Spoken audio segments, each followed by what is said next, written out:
Assalamualaikum warahmatullahi wabarakatuh. Kami dari kelompok 3 kelas A akan mempresentasikan hasil diskusi kami tentang understanding IP address. Next. Ini adalah anggota kelompok kami. Ada Syarifah Syila Al-Qadri, ada Puput Hanifah Nuranisa, ada saya, Vino Gozuddin Nurhayadi, dan juga ada Ananda Aprilia. Next. Selanjutnya ini adalah subbab yang akan kami bahas. Next. Yang pertama ada IP address. IP address atau Internet Protocol Address adalah alamat unik atau label numerik yang ditunjuk untuk setiap perangkat yang terhubung dalam jaringan komputer dengan menggunakan protokol internet untuk komunikasi. Next. Fungsi IP address itu ada dua. Yang pertama untuk mengidentifikasi host atau antarmuka jaringan, dan yang kedua adalah pengalamatan lokasi atau alamat server. Next. Selanjutnya ada jenis IP address berdasarkan cakupannya. Yang pertama itu ada publik dan yang kedua ada privat. Publik ini adalah IP address yang dapat diakses secara langsung melalui jaringan internet karena diatur oleh internet, dan yang kedua itu dimiliki oleh setiap perangkat sehingga digunakan untuk khalayak umum. Contoh dari IP publik ini ada website, server email, dan router WiFi. IP publik ini terbagi menjadi dua jenis, yaitu IP dinamis dan IP statis. IP dinamis adalah IP yang diberikan oleh penyedia layanan secara cuma-cuma dan tidak abadi. Sedangkan IP statis adalah IP yang konsisten dan tidak berubah-ubah. Selanjutnya ada IP privat, digunakan untuk komunikasi pada jaringan lokal. Contoh pada IP privat ini adalah laptop, PC, dan ponsel. Next. Selanjutnya, jenis IP address berdasarkan situs web. Ada dua, yaitu shared IP atau IP bersama. Yang kedua ada dedicated IP atau IP khusus. Shared IP biasanya ini terdapat pada server shared hosting di mana semua penggunanya berbagi seluruh sumber daya server termasuk IP address-nya. Yang kedua ada IP khusus. IP khusus ini adalah IP statis yang ditetapkan ke satu akun hosting situs web. Artinya ini hanya ada satu orang yang dapat menggunakan IP ini. Next. Selanjutnya ada istilah-istilah dalam IP address. Yang pertama ada host address. Host address ini adalah IP address yang dipasang ke sebuah perangkat jaringan seperti komputer atau router agar dapat saling terinterkoneksi. Host IP ini bersifat unik dan tidak sama satu sama lainnya. Yang kedua ada network address. Network address ini adalah IP address yang mempresentasikan alamat sebuah network. Dalam satu network memiliki host address yang sama. Yang ketiga ada broadcast address. Broadcast address ini adalah jenis IP yang digunakan untuk mengirim data ke semua host yang masih berada dalam satu network. Next.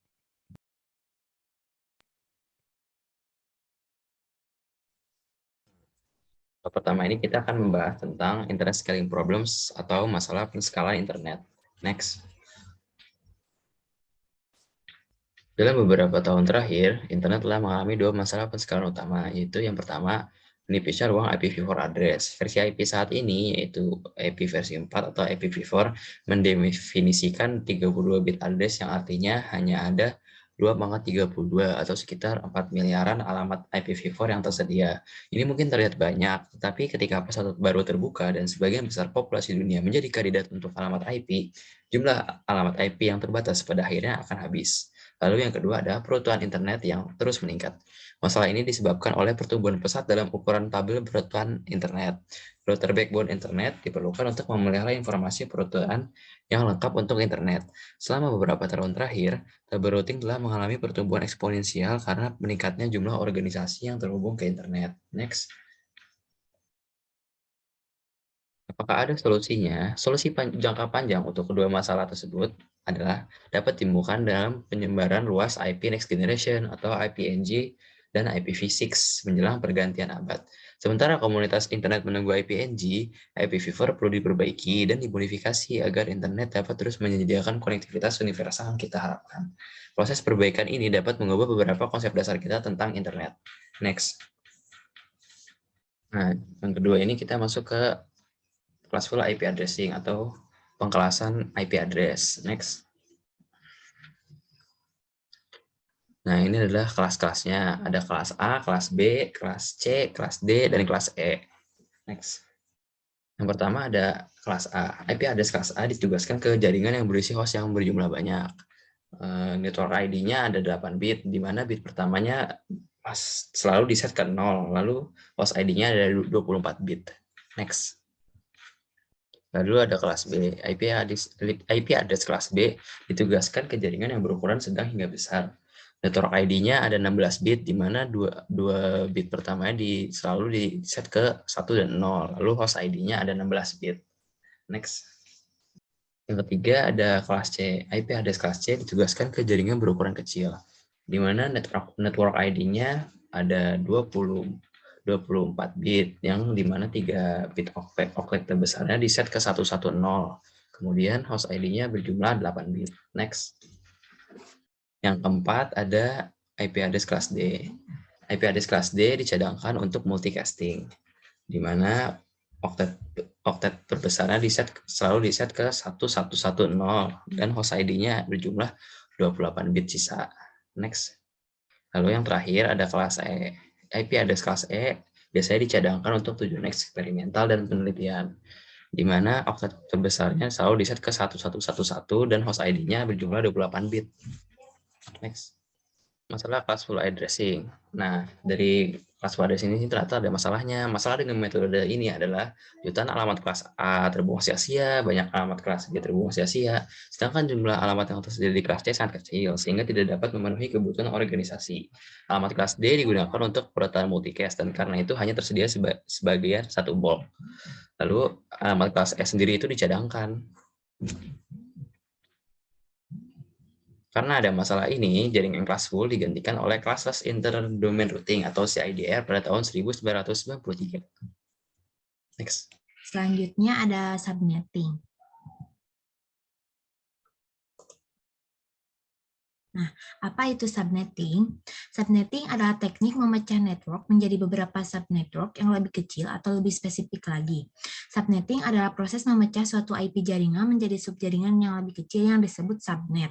Subnetting digunakan oleh pengelola jaringan komputer untuk memudahkan dalam mengelola jaringan seperti melakukan alokasi IP address sesuai kebutuhan jaringan. Prosedur subnetting sendiri dilakukan dengan memakai nilai CIDR. Subnetting hanya dapat dilakukan pada IP address kelas A, IP address kelas B, dan IP address kelas C. Subnetting dengan metode CIDR. CIDR adalah metode untuk mengalokasikan IP address dan untuk keperluan IP routing. CIDR diperkenalkan pada tahun 1993 oleh Internet Engineering Task Force untuk menggantikan arsitektur pengalamatan jaringan yang sebelumnya menggunakan sistem classful menjadi tanpa kelas. CIDR menggunakan network prefix dengan panjang tertentu. Network prefix menentukan jumlah bit sebelah kiri yang akan dipergunakan sebagai network ID yang mengidentifikasi seluruh jaringan atau subnet. Biasanya dalam menuliskan network prefix suatu kelas IP address digunakan tanda garis miring slash diikuti dengan angka yang menunjukkan panjang network prefix ini dalam bit.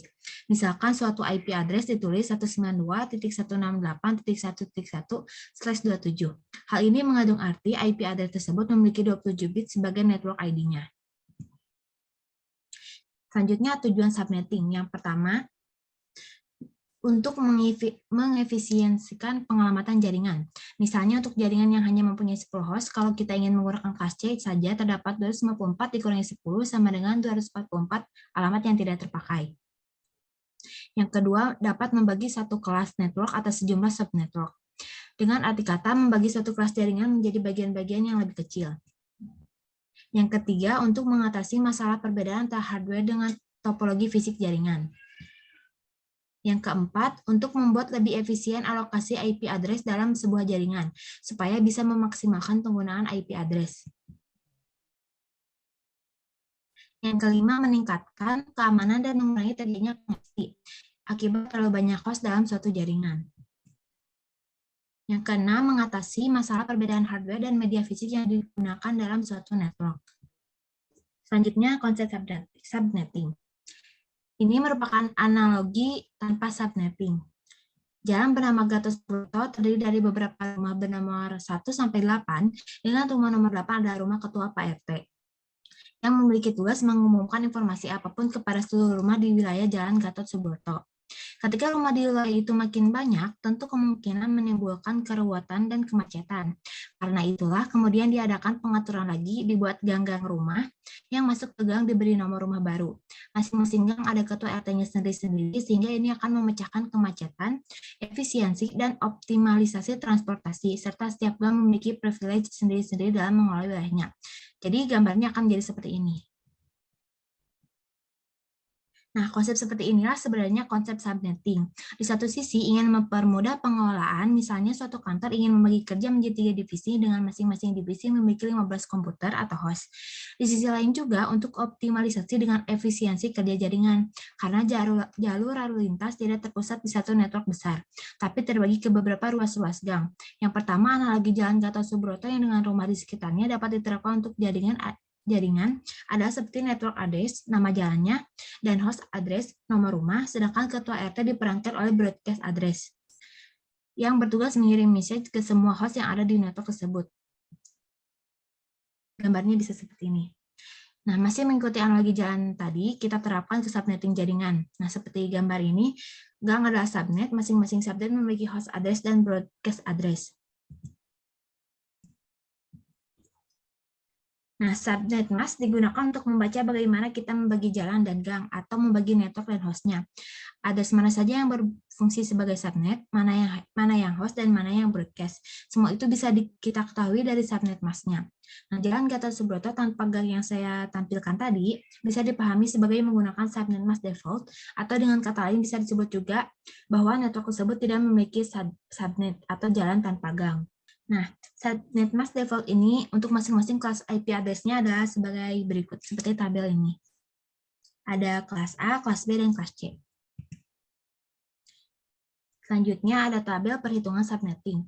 Nah, tabel lengkap perhitungan subnetting menggunakan metode CIDR ini bisa dilihat pada layar. Dengan tabel ini kita bisa menentukan network prefix yang mana harus digunakan untuk membuat subnet atau jaringan yang baru.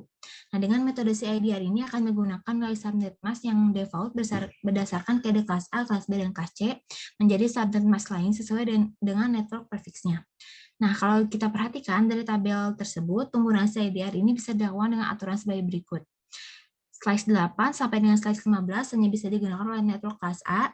Slice 16 sampai dengan slice 23 hanya bisa digunakan oleh network kelas A dan kelas B.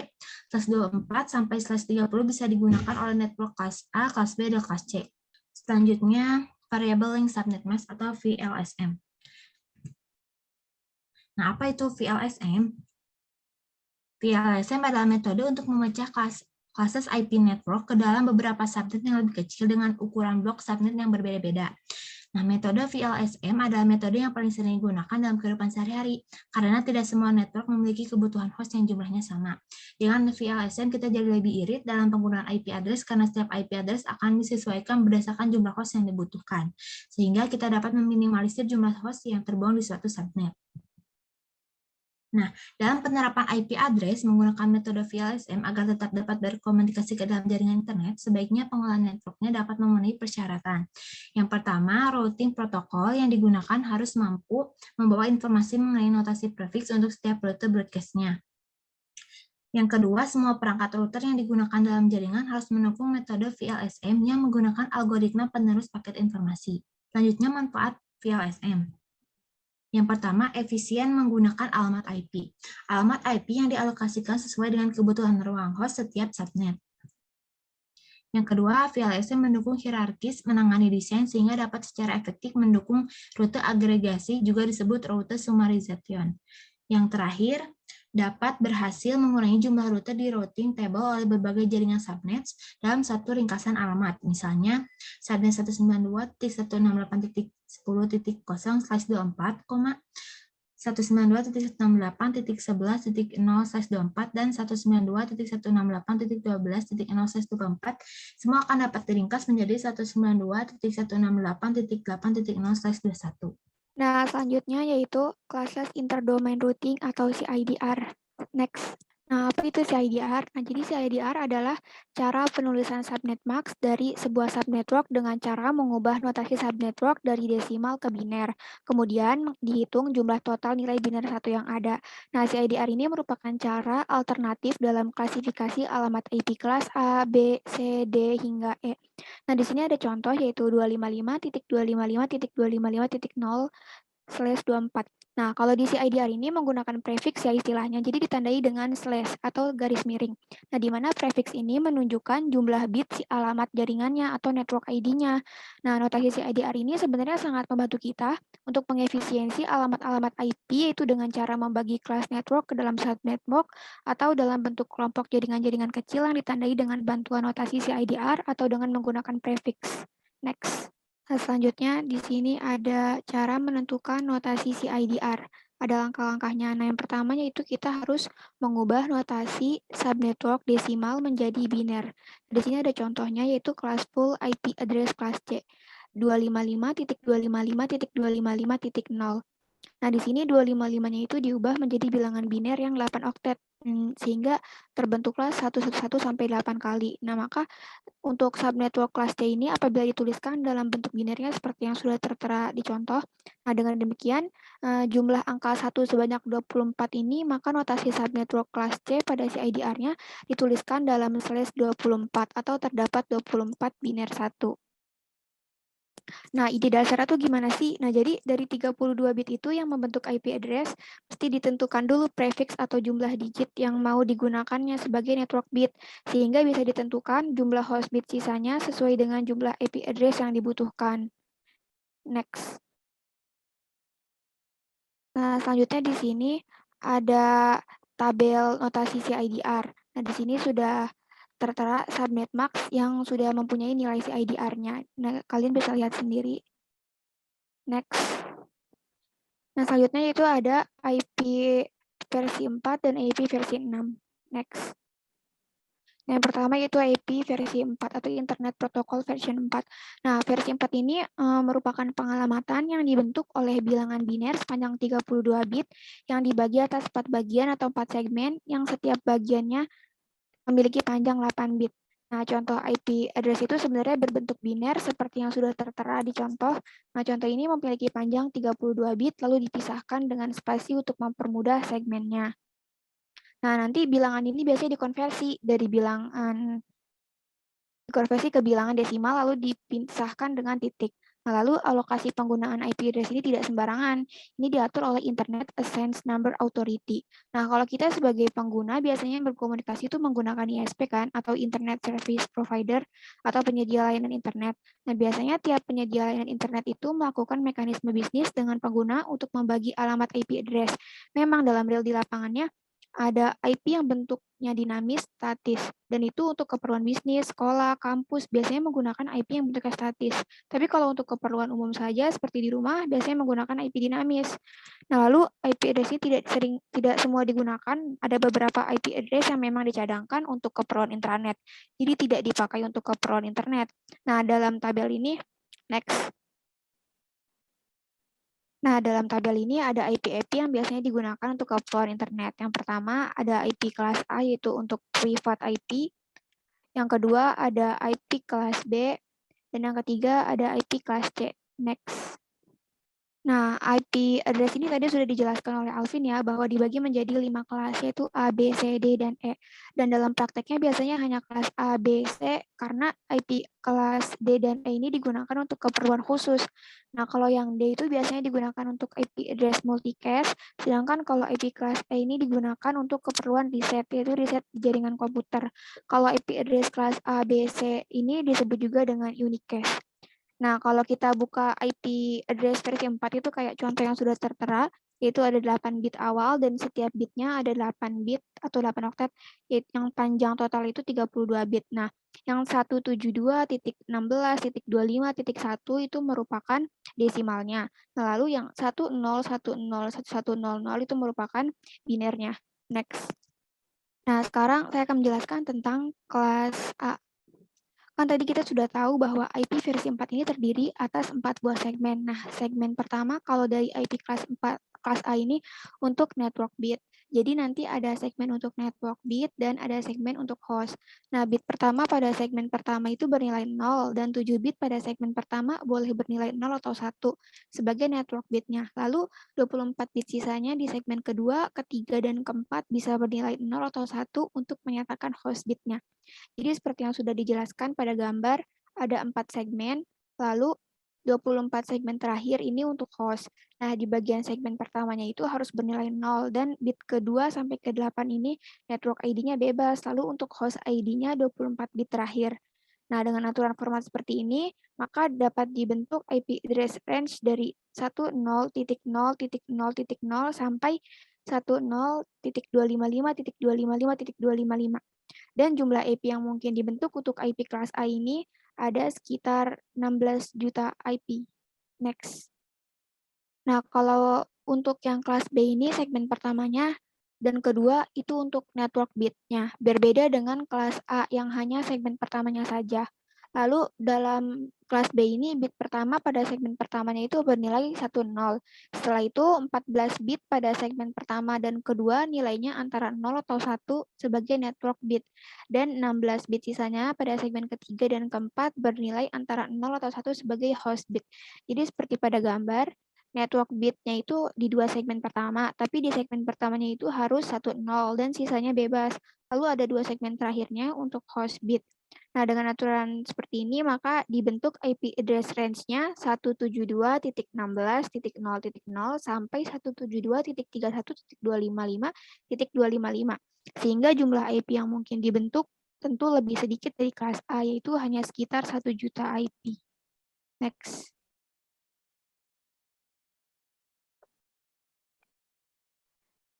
Nah, kalau untuk yang kelas C mungkin sering kita temui di komputer atau di jaringan yang lebih kecil. Jadi untuk network bit-nya itu ada di segmen pertama, kedua, dan ketiga. Bit pertama pada segmen pertama harus bernilai 110. Lalu 21 bit pada segmen 1, 2, dan 3 itu boleh bernilai antara 0 atau 1 sebagai network bit, dan 8 bit dari segmen keempat bernilai 0 atau 1 sebagai host bit. Jadi seperti pada gambar bahwa network bitnya pada 3 segmen pertama dan 8 bit terakhirnya untuk host. Tapi aturan di dalam segmen pertamanya harus 110, sisanya bebas. Jadi kemungkinan IP address range yang dibentuknya adalah 192.168.0.0 sampai 192.168.255.255. Nah, sehingga jumlah IP yang dibentuknya juga masih cukup banyak, yaitu ada sekitar 65.536 IP yang mungkin dibentuk di IP kelas C ini. Next. Nah, selanjutnya yaitu ada Internet Protocol version 6 atau IP versi 6. Nah, jadi Internet Protokol versi 6 ini dicadangkan untuk keperluan masa mendatang. Kenapa? Karena ada prediksi bahwa IP versi 4 itu nanti akan habis dengan semakin banyaknya jumlah komputer yang terhubung dengan internet atau sebuah network yang terhubung dengan internet. Maka kemungkinan IP versi 4 ini akan habis. Nah, menurut yang saya baca, katanya sebenarnya perancangan ini sudah cukup lama, yaitu pada tahun 1992. Nah, kalau di versi 4 itu kan punya 32 bit.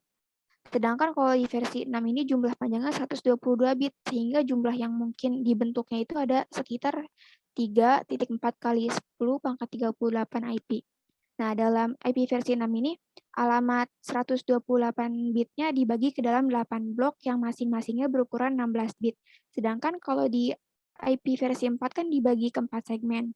Nah, setiap blok itu biasanya dikonversi ke bilangan heksadesimal. Kalau di IP versi 4 kan dari biner ke desimal. Sedangkan kalau di IP versi 6 ini dari biner ke heksadesimal. Nah, nanti setiap blok bilangan heksadesimalnya dipisahkan dengan tanda titik 2. Kalau di IP versi 4 kan sama tanda titik 1 saja. Contohnya seperti ini. Ada 128 bit yang sudah dipisahkan dengan strip. Nah, sebenarnya strip di sini tidak ada, ini hanya untuk mempermudah, jadi dipisahkan. Lalu kemudian dikonversi ke setiap bloknya ke dalam heksadesimal. Nah, biasanya pada versi 4 ini disederhanakan. Jadi kalau ada tanda 00 seperti ini dihapus, lalu yang nolnya ada 4, ini diwakili oleh 1 0 saja. 0 yang ada di depan tentunya dihapus karena tidak mempengaruhi ketika mengkonversi ulang ke dalam bentuk biner. Nah, itu tentang IP versi 6. Next. Selanjutnya yaitu ada jenis-jenis dari IP versi 6. Yang pertama yaitu unique cache. yaitu yang bisa menyediakan komunikasi secara point to point, seperti halnya dengan IP versi 4 kelas ABC secara langsung. Lalu ada Anycast, yaitu menyediakan metode penyampaian paket data kepada anggota terdekat di sebuah grup. Jadi formatnya one to one of many, sehingga alamat ini biasanya diberikan hanya kepada router, bukan kepada host-host biasa. Lalu ada Multicast, yaitu menyediakan metode pengiriman sebuah paket data ke banyak host yang sama, yaitu dari one to many yang sudah dikelompokkan. Next. Selanjutnya yaitu ada cakupan dari IP versi 6. Yang pertama itu ada link lokal. Link lokal ini yaitu merupakan sebuah jenis alamat yang mengizinkan sebuah komputer agar dapat berkomunikasi dengan komputer lainnya dalam satu subnet. Jadi kalau komputer itu kita pecah-pecah menjadi beberapa sub, maka kita bisa pakai link lokal ini. Lalu ada site lokal, yaitu agar komputer dapat berkomunikasi dengan komputer lain dalam internet.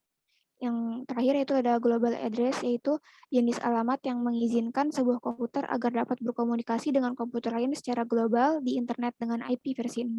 Next. Nah, selanjutnya yaitu ada keunggulan dari IP versi 6. Yang pertama yaitu jumlah IP address yang sangat banyak.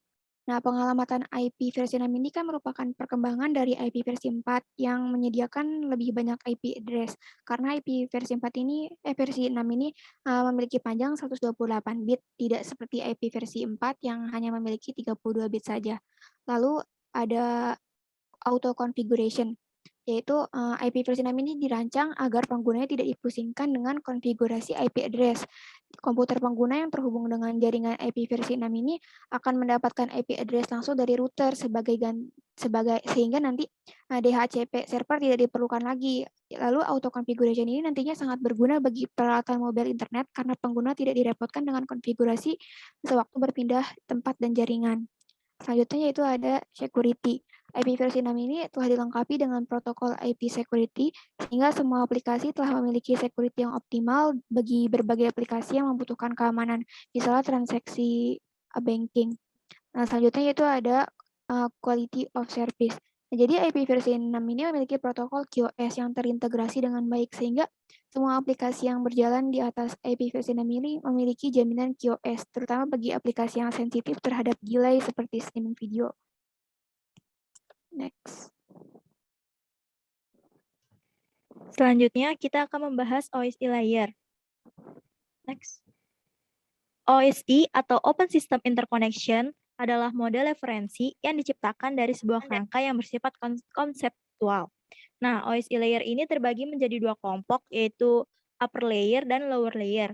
Proses komunikasi dalam OSI layer terbagi menjadi 7 lapisan, yang dimana setiap lapisan itu berfungsi untuk melakukan tugasnya masing-masing, untuk mendukung lapisan di atasnya, dan juga memberikan layanan untuk lapisan yang di bawahnya. Selanjutnya ada tujuan dari pembuatan OSI layer, yaitu sebagai model rujukan kepada pemasok atau instansi, sehingga produk atau perangkat lunak yang telah dibuat itu mempunyai sifat interpolate, yang berarti pengguna dapat bekerjasama dengan produk atau sistem tanpa melakukan penanganan secara khusus. Nah, berikut adalah gambar dari OSI layer, setiap lapisan-lapisannya. Next. Yang pertama itu ada application layer atau lapisan ke-7. Application layer ini merupakan jembatan utama antara aplikasi pada komputer dengan resource network. Application layer ini adalah lapisan yang menjadi pusat atau center terjadinya suatu interaksi antara pengguna dengan aplikasi yang bekerja menggunakan fungsional sebuah jaringan. Fungsinya itu yaitu melakukan konfigurasi mengenai aplikasi sehingga dapat bekerja menggunakan resource jaringan dan memberikan pesan ketika terjadi sebuah kesalahan. Contoh dalam application layer ini ada HTTP, SMTP, dan FTP. Next. Yang kedua ada presentation layer atau lapisan ke-6. Nah, presentation layer ini berfungsi untuk mentranslasikan format data yang akan ditransmisikan oleh aplikasi melalui jaringan ke dalam format yang dapat ditransmisikan oleh sebuah jaringan. Atau secara singkatnya ini memformat data sehingga dapat dikenali oleh penerima.